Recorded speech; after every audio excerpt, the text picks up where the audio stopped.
All right, check this out. Today we're working with the Richardson 256. This is actually called the UMPQUA Gramps cap.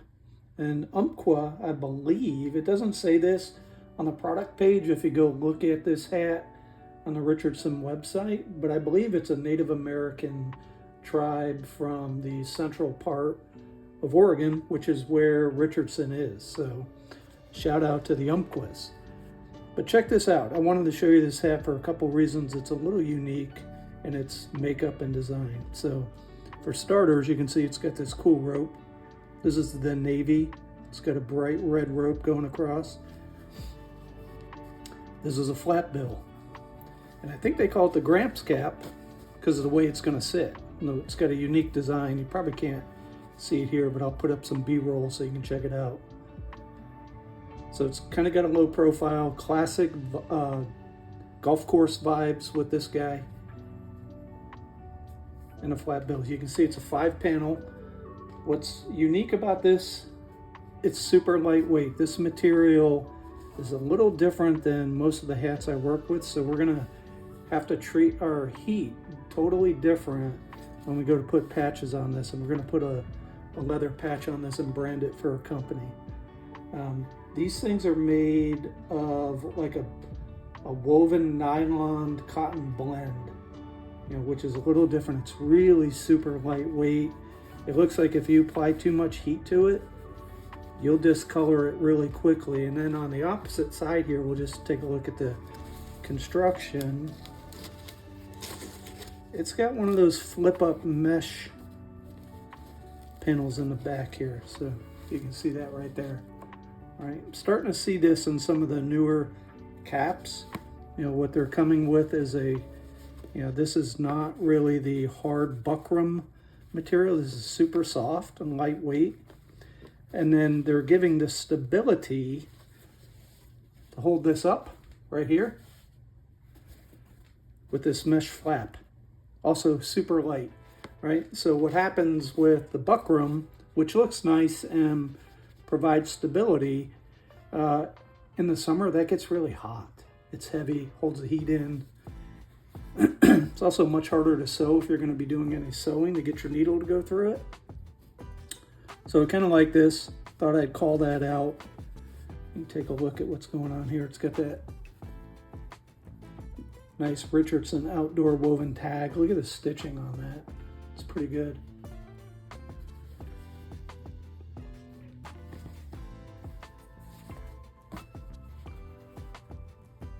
Stitched eyelets, very nice.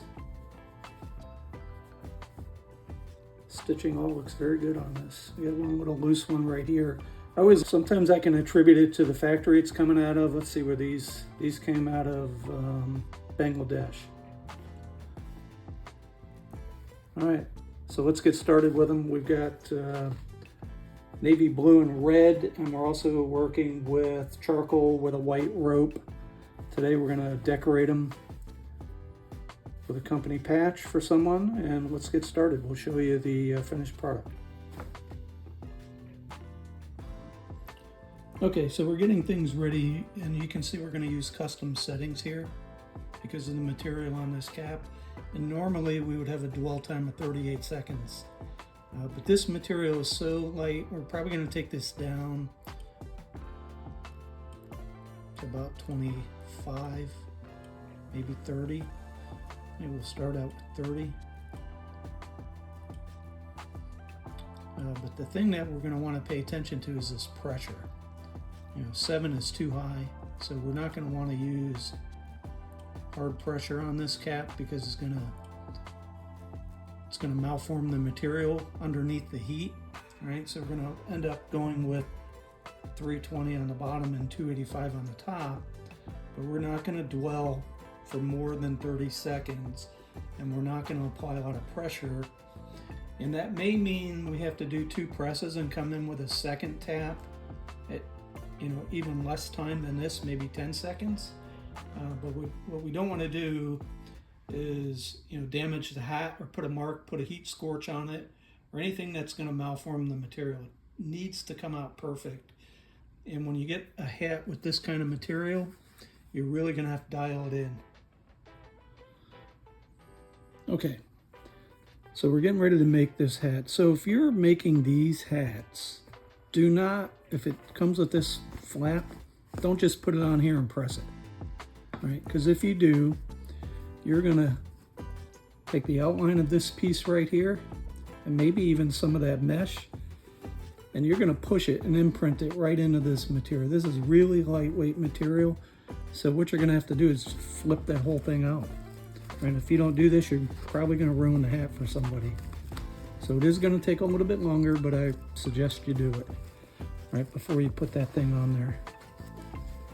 So you're just going to have to work it until you get it on there. It's not always the easiest thing to do, and as you can see, mine's going to fight me because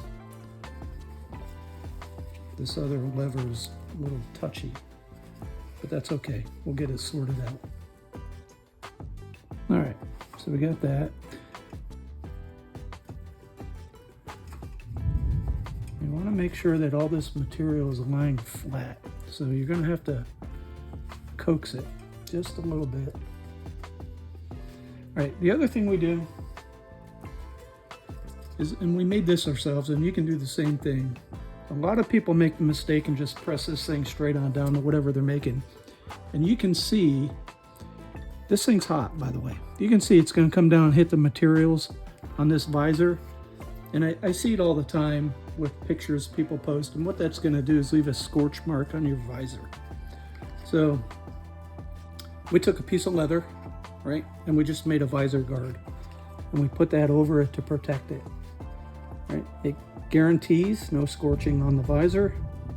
People will love you and appreciate you for that.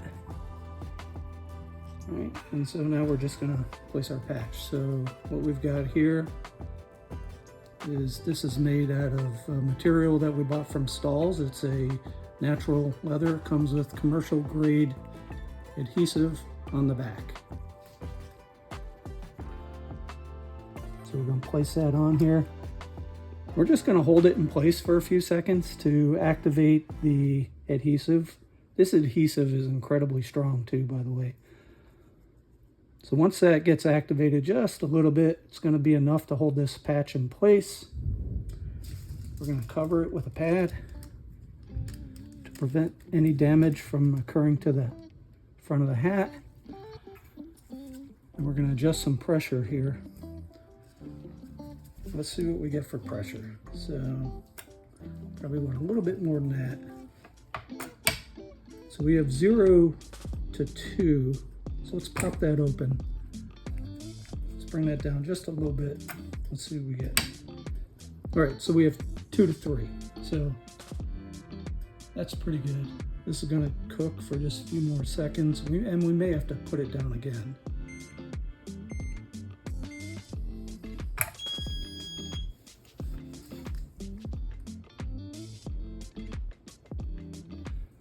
Yeah, so our hat looks great. I'm gonna sink this down because it went pretty quick.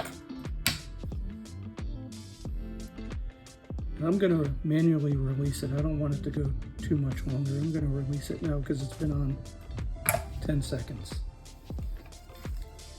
So let's have a look.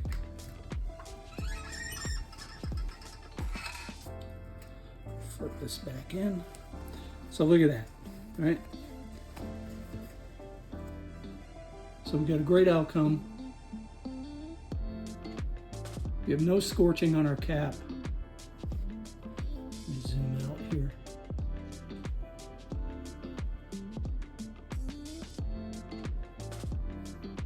And no pressure marks. I mean, we've got a little piece of leather here, but we're going to get that off with the tape roller. Nice. The other thing about using this piece of leather that we cut out to protect our visors is a lot of times these hats don't just naturally sit on here, right? And so what I see people doing is they maneuver the hat forward and try to stuff things under it. And I prefer just to have it sit in the way it was naturally designed to sit on here, then protect the visor so it doesn't get scorched or burned, right? And what this helps prevent is sometimes if you're going to lean this forward to avoid getting the visor burnt, well, then you're going to create a material push up on the backside, right? And then when you come down on that push up with pressure and heat, you may just get a fold or a crease that you really don't want showing up. So I kind of like it for that reason as well.